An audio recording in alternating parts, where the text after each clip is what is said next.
So I wanted to talk about homeschooling, and it was pretty cool for me, but it just depends on your relationship with your kids. So I'm just going to talk just as candid, and please, my candor is going to be just free. what it is. Thank okay. you. So it just depends on your relationship you have with your child. That was when it was weird, right? That was when homeschooling was weird, and people were asking, and looking at the children like they were from Mars. Are they socialized? Do they get out much? Yes, they do. So anyway, that's one of the things. Just establishing that relationship you have with your children, and then learning what kind of learner do I have. So there's like 4 different ways. I have my notes here because I'm all over the place, but I'm here. So what kind of learner do I have? So once you learn your kiddo, then you'll know how to teach them.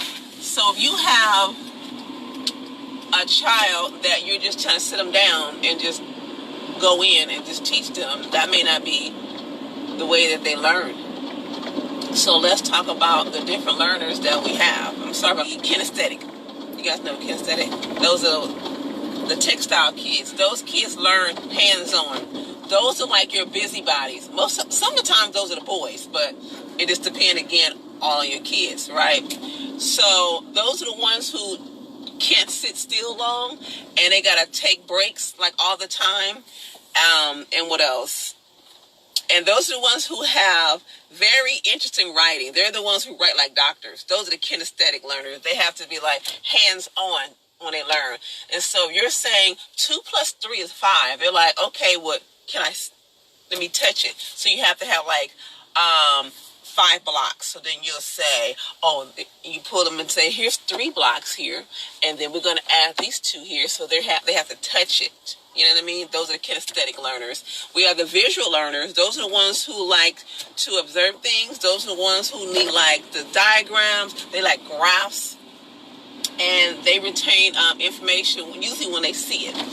Those are most of the time like entertainer kids. The entertainer kids could be flippy-flop. They could be all over the place. And you can teach your visual kids by drawing, and they learn that way. Okay, you have the auditory, which is self-explanatory. Those who learn by listening. That's my daughter, Cheyenne. Black and white.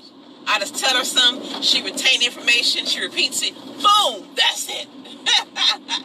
Okay, those are the ones who take notes while they listen, and they read slow, and they retain it. The reading, writing, those are the tricky ones. Those are very close to visual learners. So reading. They're the ones those kids that are like, I'm going to Google it. I'm going to go Google it. Go Google it. Okay, those are your reading and writing kids. Those are the easiest ones, I'm not going to lie to you, to teach. Those are the ones, you tell them something, they got to go research themselves. They're the ones usually, too, if you have a kid that likes to keep a diary, those are the ones that are the reading and writing. They pick up like that as well. Those are the easiest teachers, the reading and writing. Okay, so those pretty much the different ways of learning. So once you narrow down what kind of kid do I have, do they like to do this, do they like to do that, then you can go ahead and just go from there. And then you got to establish which way you're going to teach.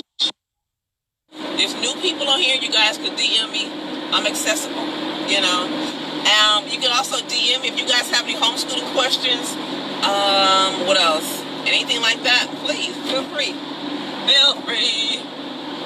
DM me. I'm here. Okay? If I'm not here, then I'm here.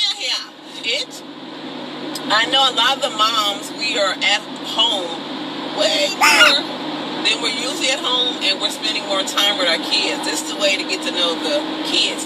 And also think about this. Your kid's teacher has to teach a certain way, one way, when she have all these kids that are in her class and they all learn differently. You get what I'm saying? So imagine what your child's teacher is going through when you have a kinesthetic learner and you have an auditory learner, and you have to just teach it one way, and that kid has to just figure out what she just said. You know what I mean? So that's another way. Give these teachers their praises, honey. Trust them. Okay, but you have an advantage if you're teaching them at home because you can hone in on, this is the way my kiddo learns. She learns this way. He learns that way. And then once you've mastered that, your kid's going to excel in homeschooling. My son Eddie, very direct, you know. He is very interesting. So the way that he learned, he was more of a visual learner. He really was. He was a visual and a reading and writing. That's what him. He always does research before he does a business adventure. That's the one who has the book. He had a #1 book on Amazon for a couple of weeks. And he loves research. Like, he won't even buy a camera unless he researched. When he would just get a bank account, his own, it's different. We had one, but then he's like, it took him almost a month and a half just to get a bank account to see who has the best interest rates in case we want to get a credit card. I was over it, okay? But he's very, very thorough. You know what I mean? Shook is artsy. He's an entertainer. So he's really artsy crafty. You know what I mean? He can make things, draw things. And so he's like a visual learner, and he's hands-on, kinesthetic learner as well. That was it for what kind of learner do I have. You need any homeschooling tips or anything like that? Hit me up. I'm a gangster and he didn't homeschool. I'm OG. No, it's glad. But yeah, I've been doing this since, it's weird. So that's it, you guys. And I will talk to you guys later.